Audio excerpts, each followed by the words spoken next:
حامدا ومصليا ومسلما أما بعد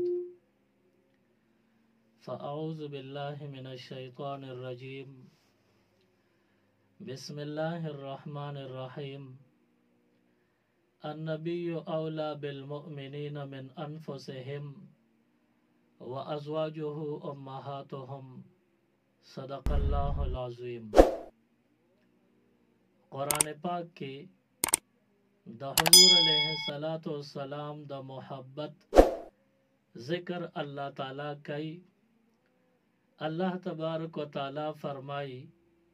حضور اقدس صلی اللہ علیہ وسلم پخپل امتیانو یعنی مومنانو باندے دا خپل زانونو نمزیات گران دے. النبی اولا بالمؤمنین من انفسهم حضور علیہ السلام خپل امتیانو مومنانو تا د خپل زانونو نمزیات خوخ او گران او نزدې دی. و ازواجه امهاتهم او د حضور علیہ الصلاۃ والسلام بیبیانې دا د مومنانو موریانې دي. دین مخکې د حضور علیہ السلام نکاح زینب بنت جحش رضی اللہ تعالی عنها سره شوی و. دغه شپږمه بیبي وه او نن چې کوم عنوان زمونږ دی هغې کې ام المؤمنین سیده جویریه بنت حارث رضی الله عنها د هغې په حوالې سره بیان دی. جویریہ رضی اللہ تعالی عنہ دا د مومنانو مور دا. د دې نکاح حضور علیہ السلام سره شوی دا. حضور علیہ السلام نه مخکې د جویریې بیبي بل چا سره هم نکاح شوی وه. د هغه نه کونډه شوه بیا حضور علیہ السلام په نکاح کړې ده. د دې نکاح څنګه حضور علیہ السلام سره کېدله؟ یو جنگ غزوه بنی مستلق په هغې کې د دې بیبي پلار او خاون او د دې خاندان د حضور علیہ السلام خلاف راوتی وو. د حضور علیہ السلام مقابله کې د جویریې بیبي خاندان راوتی دی او جنگ بکی جهاد صحابه کرام لګیا دی کوي. په دې جنگ باندې سنم الله او د الله رسول ایښودلی دی. نو دې جنگ ته غزوه بنی مستلق ویلی شي. نو د دې غزا په موقع کې حضور علیہ السلام صحابه کرام تیار کړل چې تاسو به کفارو سره جنگ کوئ، جهاد به کوئ. اخوا کفارو هم کوشش شروع کړ چې مونږ به حضور علیہ السلام سره جنگ کوو. په دغه دوران کې صحابه کرام غالب شو، الله فتح ورکړه او د غزوه بنی مستلق کې چې کم کافران جنگیدل هغوی ماته وخوړه. جنگ یې وبیله. په دغه وخت کې صحابه کرامو ته ډېر لوی غنیمت په لاس راغی، مال ورته ملو شو او د کفارو نه قیدیان هم په لاس راغلل. کفار گرفتار شو، ونیوي شو. ښځې سړي ډېر پکې ونیوي شو. تقریبا 2000 اوښان دا مال غنیمت کې صحابو له لاس لرالل او 15000 چیلې دا مال غنیمت صحابو له په ګوتو ورغې او 600 بندیان دا پکې قید کې رالل. 600 نارینه زنانه چې ټول یو ځای شي نو 600 تعداد ته ورسېد. نو دا هم قیدیان شو، حضور علیہ السلام له راوستی شو. بیا د دې نه وروستو یو 12 کسان په دې جنگ کې مړه شوي دي کافران او نور جمدي گیر شوي دي. نه چې هغه کم مړه شو په هغې کې یو د جویریا خاوند ومومو. د جویریا چې کم خاوندو هغه کافرو، مصالح بن صفوان دا د جویریا بیبي خاوندو. دی په غزوه بني مستلق کې هلاک شو او د دین وروستو چې کم جمدی کافران په لاسو باندې صحابه کرام لورلل هغه ټول حضور علیه السلام ته پیش کړل. نو حضور علیه السلام صحابه ته وی چې دا مال غنیمت تاسو ته الله درکو، نو خپل منځ کې تقسیم وکړي. نو حضور علیه السلام صحابه ته حکم او اجازت ورکړ، هغوی لګیا شو او تقسیم یې شروع کړ. د تقسیم نه وروستو جویریا بیبي هم یو صحابي ته پیسه کې ورسېده چې دا غشوه، دا هم په جنگ کې ګیره شوې وه، نو د دې حکم د وینځې و، دا وینځه شوه. ډېر غلامان هم پکې رالل، ډېر پکې وینځې شوې. جویریا بیبي بل صحابي ته په حق او پیسه کې ورسېده. د حسن په اعتبار د دې په شان ښکلې جینۍ په مخ د ځمکه په عربو کې بله نه وه. جویریا رضی الله تعالی عنها دا ډېره حسین او جمیله وه او د عربو د سردارانو سردار د دې پلارو. د جویریا بیبي پلار د سردارانو سردارو ډېر مالدار سړی و. چې د لور جویریا بیبي یو صحابي ته په عیسه کې ورسېده، نو دا خو مغه د خانې سوچ او د ملکې او د سردارې سوچ و. نو جویریا خپل هغه صحابي چې کمې مالک و هغه ته رسېدلی و، نو دغه صحابي ته وی ما سره کتابت وکړه، ما نه پیسې وغواړه، زه به پیسې درکم او ما آزاده کا چې زه خپل کور او پلارګنې لزم. هغه صحابي وته څه خاص مقدار د سرو زرو یاد کو، وی دونه اوقیې سره زر راله راکه، تقریبا 9 اوقیې ته وغوستې. جویریا ځان سره ګوري، ما سره خو 1 روپۍ هم نشته، نو زه به دله دا 9 اوقیې د کم ځای نه راوړم. جویریا اجازت د خپل مالک نه وغوسته، وی ما ته اجازت وکړه بار دله زه چنده کوم، خو تاله زه دا پیسې د اوقیې او د سره زر دله پوره کوم چې زه آزاده شم. نو دا بیبي تلې ده. یو صحابي نه سوال کړی دی، نو چا سره هم دومره سنو چې ورکړي وو. حضور علیه السلام لورله او تپوس ته کوي چې د الله محبوبه که تاسو سره دومره سوي چې مال راکې، نو ما ته په ازادي ملو شي. فلانې صحابي دی هغه ما سره کتابت کړی دی، ما ته وایي چې 9 اوقیې جمع کړو زه به د آزاده کم، ما سره شته نه. نو حضور علیه السلام دغه وخت کې جویریا بیبي سره د خپل نکاح خبره په اشاره کې کوله. جویریا ته حضور فرمایي جویریا ستانه د خوخه چې د آزادېدو نم د ډېر قیمتي انعام ملو شي، د دینم ګټور او فایدمن انعام د ته ملو شي، ازادي پکې لاسوي، د دینم قیمتي انعام ورته ملو شي، دا دې نه دی خوښ. حضور علیه السلام نه جویریا تپوس کې د الله محبوبه داسې څه انعام دی چې د آزادۍ نم زیات قیمتي دی. حضور علیه السلام تو فرمایل چې هغه صحابي تا نه څومره پیسې غواړي، څومره سره زر غواړي، هغه زه د خپل طرف نه هغه ته ادا کم، تا به آزاده کم، او د هغې نه پس که ستا ما سره اراده د نکاح وي نو زه به سره نکاح وکم. نو دغه بیبي جویریا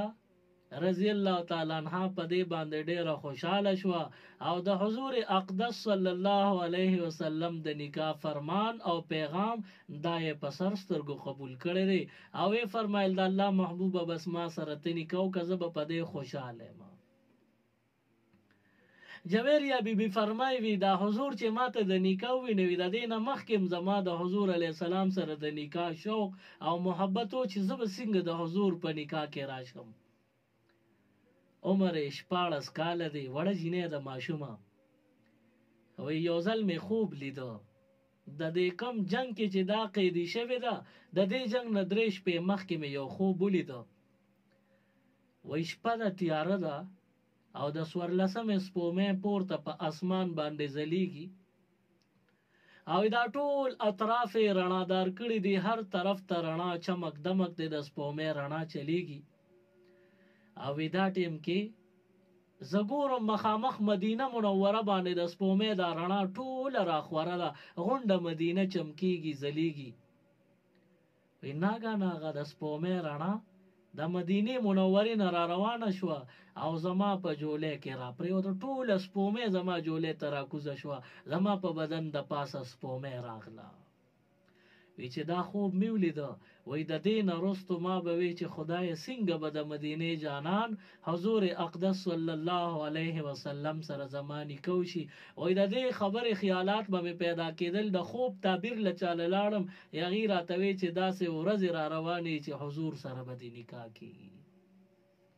وی زما بیا هم یقین نه کېده چې زما به چېرته حضور سره قسمتي او زما به چېرته نکاح وشي، خو بیا هم دغه خوب و یو څو ورځې پس ریشا شو او حضور ماله د خپلې نکاح د خپل طرفه پیغام راکړ.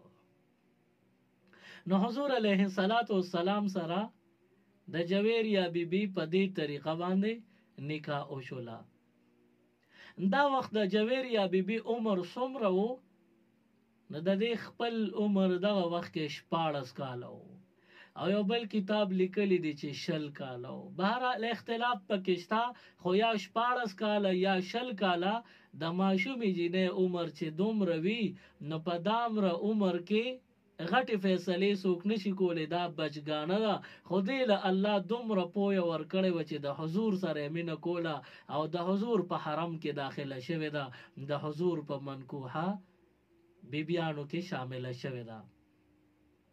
عائشه بیبي فرمایي د دې باره کې د هغې خپل خیالاتو. عائشه بیبي فرمایي وی دا داسې په ناز او په اداب باندې را روانه ده او ما سره خوا کې تیره شوه،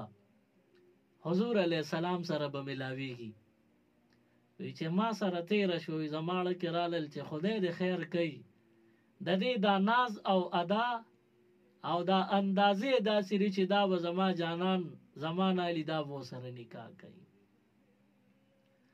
خو همدغه شانو شوي چې دننه حضور علیه السلام سره ملاقات لورله خبرې وکړې، یو واپس راووته راته وویل چې دغه شان حضور علیه السلام د نکاح پیغام راکړو، ما قبول کړو. وی ما ورته وویل چې ما ته پته وه چې ستا دا نازونه اداګانې دا به د حضور علیه السلام سره د نکاح باعث ګرځي، حضور به د نکاح پیغام درکوي. نو حضور علیه السلام ام المؤمنین سیده جویریه بنت حارث رضی الله عنها سره نکاح وکړله. د دې نکاح د کېدو نه مخکې د دې پلار د جویریې پلار حارث هغه ته پته ولګېده چې زما لور هم په قیدیانو کې راغلې ده، وینځه شوه. نو چې هغه ته پته ولګېده د خپل کلي او علاقې نه ځان سره اوښان را روان کړل او هر یو اوښې بار کو او دومره ډیر مال او دولت یې راجمع کړی په اوښانو بار کړی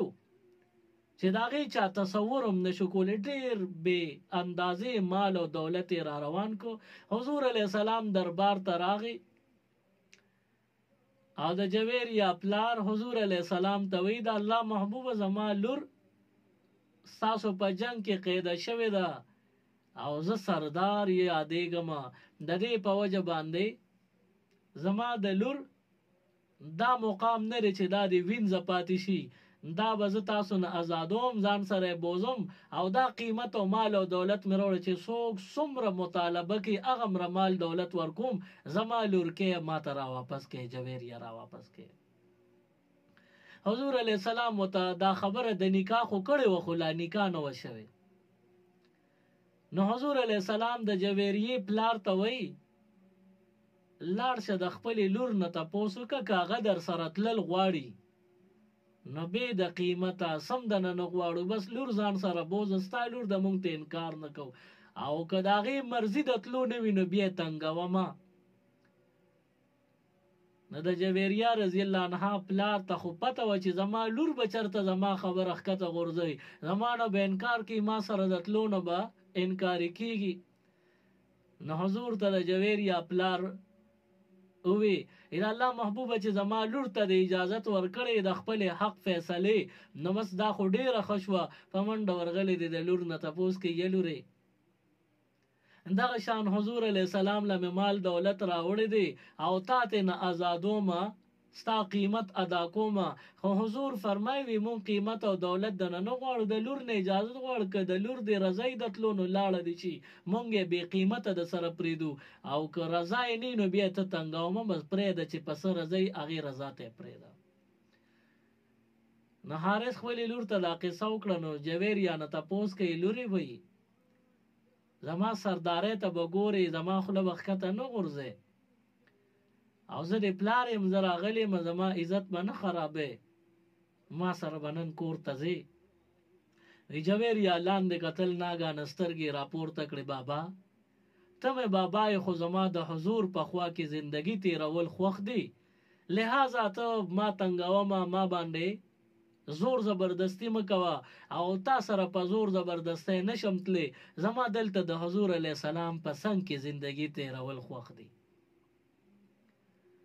نو حضور علیه السلام ته جویریه بیبي دغه شان پاتې شو خپل پلار او ته پرېښوه وایي چې حضور علیه السلام څنګه نکاح وکړه عایشه بیبي فرمایي وی جویریه بیبي د خپل خاندان لپاره ډیره بختوره او مبارکه بیبي ده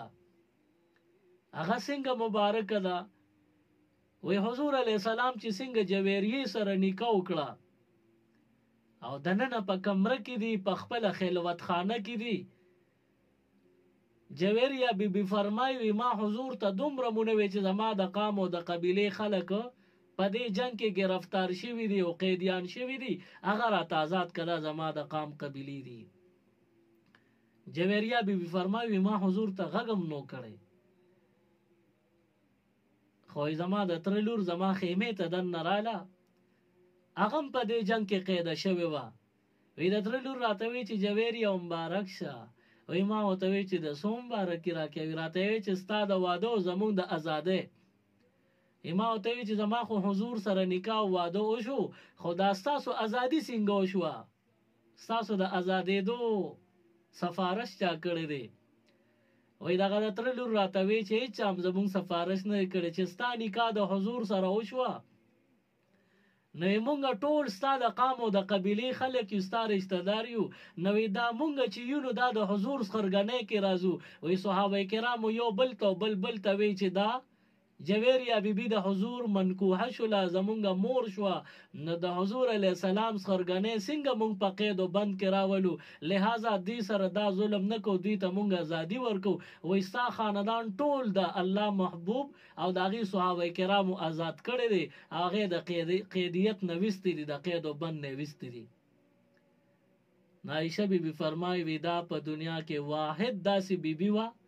چې د خپل ځان سره سره د خپل قام او د قبیله او د خاندان د پاره هم ډیره بختوره بیبي وه چې د حضور علیه السلام سره نکاح یې وشوله او د هغې د برکت د نکاح کېدو د خاطره الله ولغون خاندان د صحابو په لاس آزاد کو نه غلامۍ نه نجات یافته شو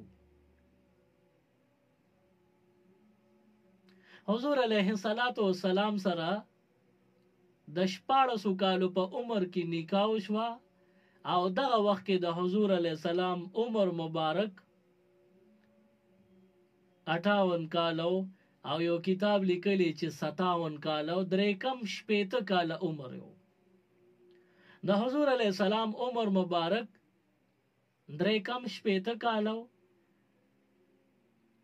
او د جویریه بیبي عمر مبارک 14 کالو په داسې کوم عمره کې حضور سره نکاح وشوله بیا د دین وروستو زندگی د حضور سره تیرېدا 15 کال او 6 میاشتې یعنی 5.5 کال تیر کړی دي حضور علیه السلام چې 3 کالو ته ورسېد نو وفات شو او جویریه بیبي بیا د حضور په نوم باندې ناسته د زندگی تیری 15 کال ته عمر ورسېد 50 هجری شو او د جویریه بیبي وفات هم وشو د جویریه بیبي او د حضور علیه السلام خپل منځ کې ډیر د محبت ښکلی جوړ راغلی حضور علیه السلام دې سره ډیره مینه کړې ده او جویریه بیبي هم حضور علیه السلام سره بې کچه بې اندازې مینه محبت کړی دي جویریه بیبي یو حدیث یو وظیفه د امت لور کړې ده د دې روایت جویریه رضی الله تعالی عنها پیش کړی دی دا الفاظ او دا وظیفه درته ویم خو تاسو په خپله باندې که دا یادولی شئ نو ښه به وي یاد یې کړئ او که یادیږي نه ځان سره دې وخت کې بالپین قلم وغیره راوالی ولیکئ او که لیکل ما سره زر زر نشئ کولی نو که چا سره ریکارډینګ انتظام وي نو هغې د ریکارډینګ وکړي او که بیا هم چا نه هیره شي نو هغوی د یوټیوب ته لاړ شي په انټرنیټ کې یوټیوب په هغې کې دین او دنیا د سرچ کی په هغې عنوان کې په دې کې زما چې څومره بیانات دي تاسو ته به مخې ته راځي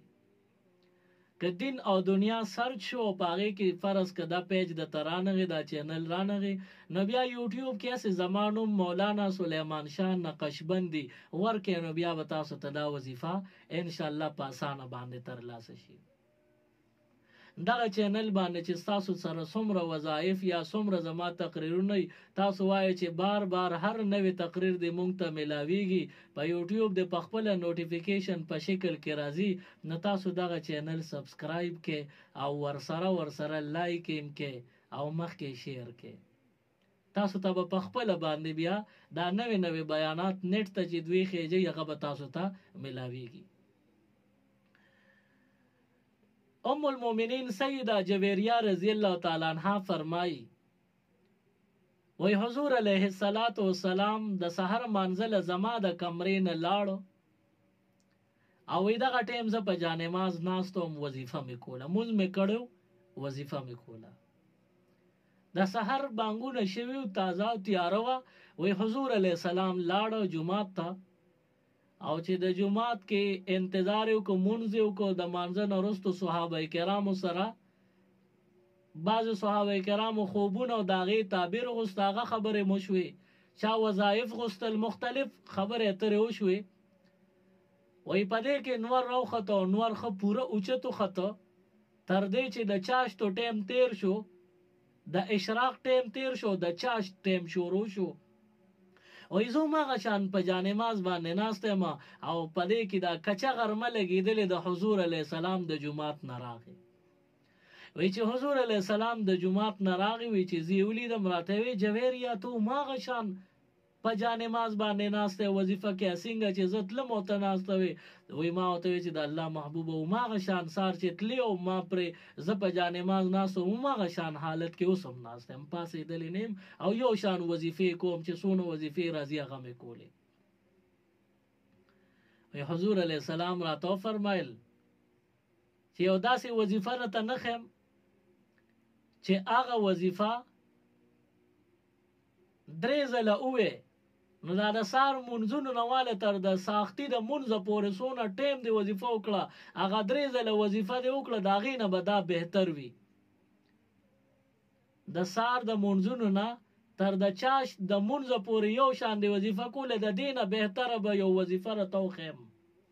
چې هغه وظیفه درې ځله ووې ستا دا دومره محنت او ځان مې ستړی کړ د دې نه به بیا مفضلي زما وظیفه راته وښیم ام المؤمنین سیدہ جویریہ رضی اللہ تعالی عنہ فرمائی دا اللہ محبوب خامخا دا وظیفه راته وښایه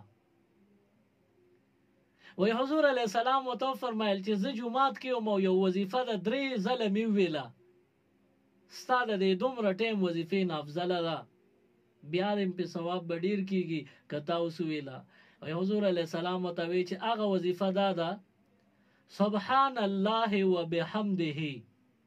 عدد خلقه ورضاء نفسه وزنة عرشه ومداد کلماته. دا الفاظ یوزل دوبارم ویما، سبحان الله وبحمده عدد خلقه ورضاء نفسه وزنة عرشه ومداد کلماته. وی چې دا الفاظ درې ځله چا وی هغه که ډېرې وظیفې کړي، ډېر ختمونه کړي، د هغې نه به دا وظیفه افضله وي. نو تاسو هم دا وظیفه بار بار کوئ، په دې باندې به الله راضي وي، ځکه حضور علیه السلام خپلې بیبي له دا خاص وظیفه ورکړې ده. نو دا د جویریې بیبي د طرف نه ټول امت محمدیه صلی الله علیه وسلم دپاره یو تحفه او ډالۍ ده چې نن ما تاسو ته درکړه. درې ځله دا الفاظ ویل، د هر مونځ نه پس، د سار مونځ نه پس هم وایه، غرمې د ماسپښین مونځ نه پس هم وایه، مازدیګر مونځ نه پس هم وایه، ماښام مونځ نه پس هم وایه، ماسخوتن مونځ نه پس هم وایه. او د مونځونو نه علاوه که څوک ویل غواړي، د مونځونو نه علاوه دې هم وایي. په دې باندې به ډېر اجر او ثواب بنده ته میلو شي. جویریه رضی الله تعالی عنها حضور علیه السلام سره ښکلی وخت تیر کړی دی. 15 کال او 6 میاشتې حضور علیه السلام ژوندی و، نو وخت ورسره تیر شو. او بیا د حضور علیه السلام وفات نه وروسته جویریه بیبي د حضور په نوم باندې 15 کاله عمر تیر کړی دی. د دین خدمت یې کړی دی، د امت خدمت یې کړی دی.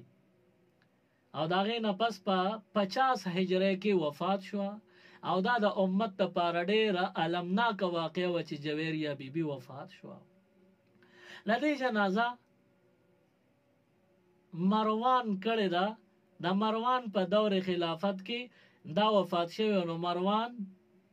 امیر المؤمنین و هغه راغلی دی او په ام المؤمنین سیده جویریه رضی الله تعالی عنها باندې جنازه وکړه. ټول وایه انا لله و انا الیه راجعون. سبحان ربک رب العزة عما یصفون وسلام علی المرسلین والحمد لله رب العالمین. اللهم ربنا آتنا فی الدنیا حسنه وفي الآخرة حسنه وقنا عذاب النار.